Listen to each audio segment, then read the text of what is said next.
Students, we were discussing about the Mahmud of Ghajni and we will proceed further. Ghajni became a prosperous city under him.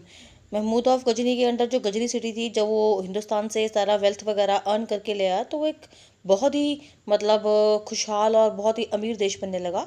It match the glory of the Baghdad, और उसने Baghdad का मुकाबला किया. Baghdad was also rich country before his death. उसकी death से पहले इन 1030 CE ही next Punjab. इस period के दौरान उसने पंजाब भी अपने कैप्चर में कर लिया. It was made the easternmost province of his empire, और उसने अपना ईस्टर्न मोस्ट एम्पायर जो प्रोविंस था, जो एरिया था एम्पायर का, उसको वहाँ तक बढ़ा लिया. After his death India was not invaded for more than a century. उसकी डेथ के बाद इंडिया पे विजय मारना काफ़ी सालों के लिए पॉसिबल नहीं हो पाया. महमूद गोरी, अब पढ़ेंगे महमूद गोरी के बारे में. महमूद गोरी was the ruler of the घोर, एंड घोर was a small kingdom in the present day Afghanistan. Afghanistan में एक प्लेस है घोर, वहाँ का वो राजा था. The rulers of Ghor were the vassals of the Mahmud of Ghazni. जो उसके घोर के जो राज्य करने वाले थे, जो राजा थे, जो रूलर्स थे राज करने वाले, वो किसके वैसल्स थे? वो महमूद ऑफ गजनी के वैसल्स, मतलब वसाल्स, मतलब जो उसके वहीं से निकले हुए बंदे. ठीक है. Muhammadin Mahmud, popularly known as the Muhammad Ghori in history, made Ghor independent after the death of Mahmood. Mahmood की डेथ के बाद और ये एक इंडिपेंडेंट राष्ट्र बना. ठीक है. And he went a step ahead and establish control over the Ghaznavid territory. जितनी गजनी की जो थी वो एरिया था, आता था, वो सब इसके अंडर आया और उसने उसके ऊपर कंट्रोल किया. महमूद गोरी बिकेम पावरफुल बन गया. Thereafter he plan to conquer and plunder the wealth.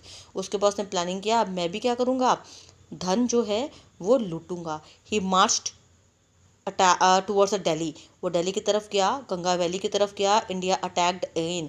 India के ऊपर दोबारा अटैक किया गया आफ्टर 150 ईयर्स, 150 साल के बाद. It was invaded and captured in 1175 में. उसको इंडिया को जीता गया, कैप्चर किया गया. उसने क्या क्या किया? उसने पेशावर, सियालकोट एंड पंजाब 1990 में उसने जीत लिए. During this time in 1178 CE, the great Prithviraj Chauhan ascended the throne of Ajmer. 1178 में क्या हुआ? पृथ्वीराज चौहान जो थे, जो अजमेर के राजा थे, उन्होंने अजमेर के सिंहासन पर बैठे.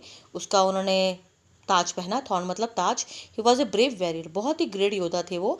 ही defeated the Chandelas and occupied Delhi. उन्होंने चंडालास को हराया और दिल्ली पे कब्जा किया. He also turned his attention